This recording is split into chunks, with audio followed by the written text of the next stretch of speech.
Gang Mike Marshall Camp Records Entertainment. Yeah.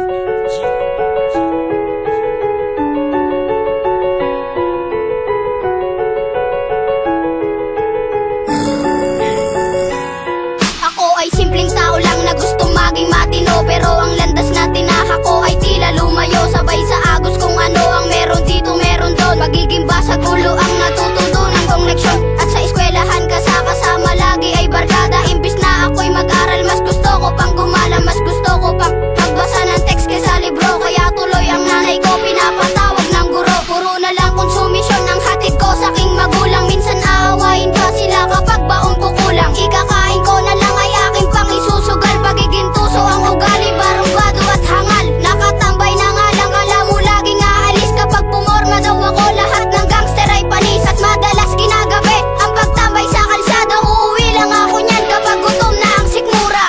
Hanggat hindi pa huli ay magbago ka. Huwag mo nang hintayin na magsisika. Hanggat may oras pa umilas ka. Hanggat ika'y huminga at nabubuhay pa. Hanggat hindi pa huli ay magbago ka. Huwag mo nang hintayin na magsisika. Hanggat may oras pa umilas ka. Hanggat ika'y huminga at nabubuhay pa.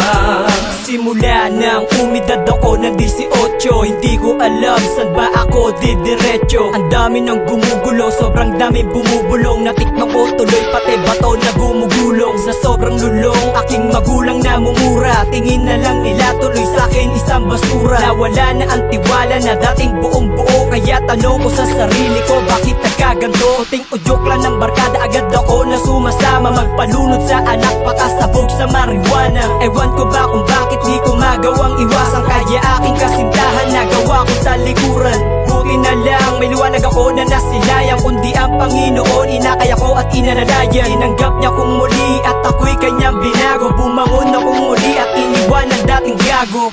Hanggat hindi pa huli ay magbago ka. Huwag mo nang hintayin na magsisika.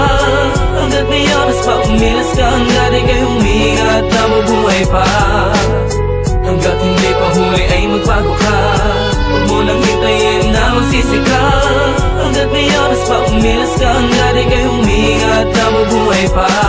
Ako ay gangsta, nigga. Mula pa ng pagkabata, naging laman ng kalsada kasama mga barkada. Puro katarantaduhan na lang ang natututunan. Maging ang Panginoon, aking na rin nakalimutan. Kalungkutan ng nadarama kapag nag-iisa. Nagtatanong sa aking sarili kung tama pa ba. Sawa na ako sa ganito, kaya heto't nagbagong buhay. Nagbalik loob sa Diyos dahil siya lang ang tanging tunay na masasandalan sa oras na ako'y mahina. Di pa rin pinabayaan kahit na ako'y malina. Alam kong hindi pa huli ang lahat, kaya salamat sa magulang kong hindi nagpabaya. Karapat